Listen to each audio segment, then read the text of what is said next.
Divorcee divorcee divorcee হ্যাঁ বন্ধুরা, একজন ডিভোর্সি মেয়ের সমাজে বেঁচে থাকা খুব কঠিন। আজ তোমাদের একটি ডিভোর্সি মেয়ের গল্প শোনাবো, আর সাথে আমার একা হাতে সংসারের সমস্ত কাজ। তো ভিডিওটি পুরোটা দেখার জন্য অনুরোধ রইল। একটি ডিভোর্সি মেয়ে সমাজে বেঁচে থাকা সত্যিই খুব কঠিন। আর 5টা মেয়ের মতো সে যেখানে সেখানে যেতে পারে না, যেটা সেটা করতে পারে না। রাস্তা দিয়ে অথবা কোনো অনুষ্ঠান বাড়িতে গেলে তার দিকে সবাই ঘৃণার দৃষ্টিতে তাকিয়ে থাকে। সে যেন পৃথিবীর সবথেকে খারাপ মানুষ। আমাদের সমাজের মানুষরা একটা ডিভোর্সি মেয়ের সাথে এমন আচরণ করে, একটা সময় এসে দাঁড়ায় সেই মেয়েটা ধীরে ধীরে মৃত্যুর দিকে ঢলে পড়ে। কেন এমনটা হয়? ডিভোর্সের পেছনে কেন সবসময় মেয়েদেরকে দায়ী করা হয়? সেখানে তো ছেলেটারও দোষ থাকতে পারে। সেটা কেন আমাদের সমাজের মানুষরা ভেবে দেখে না? শুধুমাত্র কেন মেয়েদেরকে দোষী করা হয়? বিয়ের আগে যে মেয়েটা সব সময় হাসি খুশি থাকতো, পড়াশোনা করত, খেলাধুলা করত, হঠাৎ করে একদিন বাবা মা একটা অচেনা ছেলের সাথে বিয়ে দিয়ে নিজেদের বোঝা হালকা করে। কিন্তু এটা ভেবে দেখে না ছেলেটা কেমন, তাদের মেয়েটা সেই ছেলেটার সাথে কি মানিয়ে থাকতে পারবে, অথবা সেই ছেলেটা তাদের মেয়ের সাথে কি মানিয়ে চলতে পারবে। কেন এটা ভেবে দেখে না? সংসারের ছোটখাটো কাজের জন্য সবসময় শ্বশুর, শাশুড়ি, ননদ এমনকি স্বামীর কাছ থেকে কথা শোনা, নিজের বাবা মাকে প্রতিনিয়ত গালি শোনানো ইত্যাদি, এরকম আরো অনেক কিছু প্রতিনিয়ত শুনতে হয় একটা মেয়েকে। একটা সময় এগুলো সহ্য করতে না পেরে বাপের বাড়ি চলে আসা।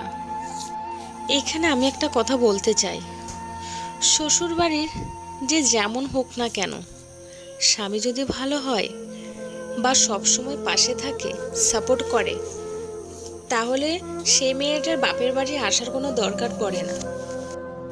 তারপর বাপের বাড়ি আসার কিছুদিন বা মাস অথবা বছর পর ডিভোর্স হয়। তারপর শুরু হয়ে যায় সেই মেয়েটার জীবনের নারকীয় দিনগুলি। রাস্তায় বেরোলেই লোকে বলে, এই যে সেই মেয়েটা ডিভোর্স হয়ে গেছে, শ্বশুর বাড়িতে মানিয়ে থাকতে পারে না, এ কেমন মেয়ে। পাড়ার কাকিমারা, জেঠিমারা এটাই বলে, আমাদের সময় আমাদের শ্বশুর শাশুড়ি আমাদেরকে অনেক কষ্ট দিয়েছে, আমাদের ননদরা অনেক কষ্ট দিয়েছে, কই আমরা তো ডিভোর্স করে আসিনি। আচ্ছা তোমরাই বলো তো, প্রত্যেকটা মানুষ কি একরকম হয়? প্রত্যেকটা মানুষের ধৈর্য শক্তি কি একরকম হয়? একটা মেয়ে বুঝে ওঠার আগেই অল্প বয়সে তাকে বিয়ে দেওয়া হয়। তারপরে সে মানুষটা যদি সেখানে মানিয়ে থাকতে না পারে, সে কেন শুধুমাত্র একা সেই মেয়েটার দোষ হতে পারে? শ্বশুরবাড়ির লোক যদি তাকে ভালোবাসে, তাহলে কি সেই মেয়েটা কোনোদিনও চলে আসে? একটা ছেলে শ্বশুরবাড়ি গিয়ে থাকতে পারে না, তাহলে একটা মেয়ে কি করে তার বাপের বাড়ি গিয়ে, বাপের বাড়িকে ছেড়ে শ্বশুরবাড়ি গিয়ে সারাটা জীবন কাটায়? কেন আমাদের এই পাড়ার সমাজের মানুষরা সবসময় কেন এমনটা ভাবে? তো যাই হোক, সেই মেয়েটার সাথে আগের মতো আর কেউ মেশে না, তার বন্ধুরাও কথা বলে না, বলতে গেলে এক প্রকারে এড়িয়ে যায়। এবার তোমরাই বলো, শুধু কি মেয়েটার দোষ? এখানে কি ছেলেটার কোনো দোষ নেই? একটা মেয়ে যদি স্বামীর ভালোবাসার সাপোর্ট পায়, সে কেন আসবে বাপের বাড়ি? তোমরাই বলো। আচ্ছা তোমরাও কি এই সমাজের সেই মানুষগুলোর মতো এটাই ভাবছো, যে সব সময় যাই হয়ে যাক মারামারি বা কাটাকাটি, অথবা এর থেকেও বড় কিছু, তাও শ্বশুরবাড়ির সবার কটু কথা শুনেও মানিয়ে থাকতে হবে?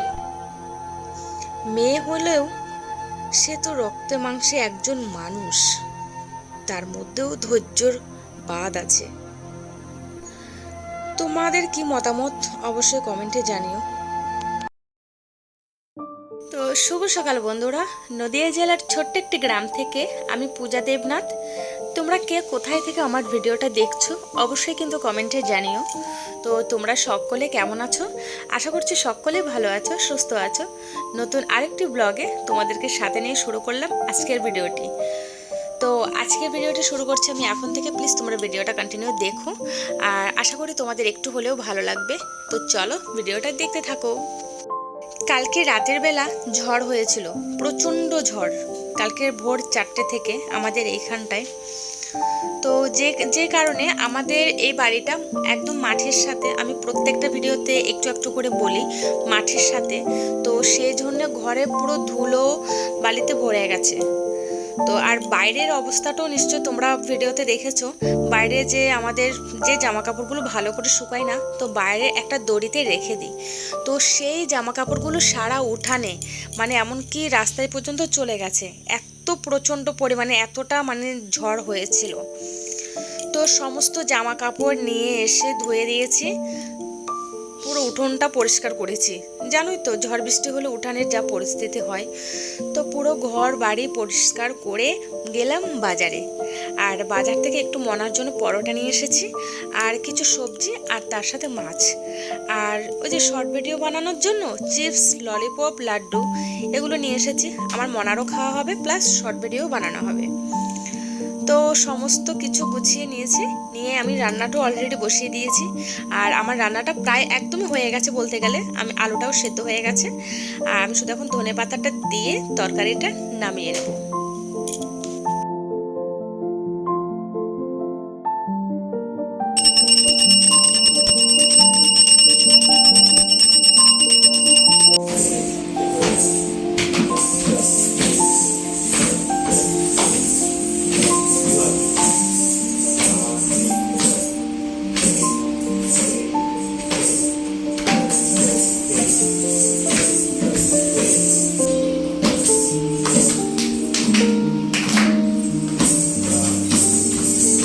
দুপুরবেলা খাওয়া দাওয়াটা কোনো রকমে কমপ্লিট করে বেরিয়ে পড়লাম মনাকে নিয়ে, কারণ আজকে শান্তিপুরও নাচের ক্লাস আছে।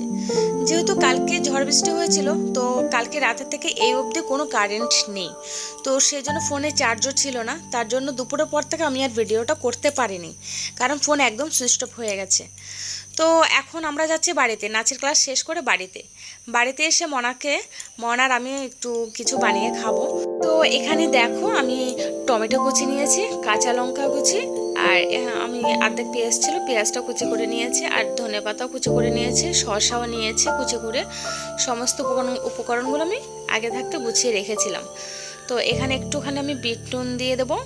আর এই যে চাট মশলাটা, এটা কিন্তু আমি ঘরেই বানিয়েছি, তো এই চাট মশলাটাও দিয়ে দেবো। আর আমি এখানে একটুখানি সর্ষের তেল দিয়ে দেবো। তো সর্ষের তেল দিয়ে এটাকে ভালো করে মেখে নেব। ভালো করে মেখে আমি এর মধ্যে চানাচুর দিয়ে দেবো। না, আজকে আর মুড়ি দিয়ে খাবো না, ওই চানাচুর দিয়ে মাখাটা করে খাবো আর কি, ওই ঝালমুড়ির মতোই, কিন্তু মুড়িটা দেবো না। তো আমি এখানে চানাচুরটা দিয়ে দিলাম, বাঙালিয়ানা। আর এই খাবারটা না খেতে খুব ভালো লাগে, মানে খুব টেস্টি হয়। আর বিশেষ করে এখানে আমি যে মানে চাট মশলাটা দিয়েছি, এই চাট মশলার জন্য খেতে বেশ দারুণ লাগে। তো মনাকে দিয়ে দিলাম, মনা খাক, আমি একটু পরে খাচ্ছি। আমি বাইরে একটু কাজ আছে, ওগুলো করে চলে আসি মনা খেতে খেতে।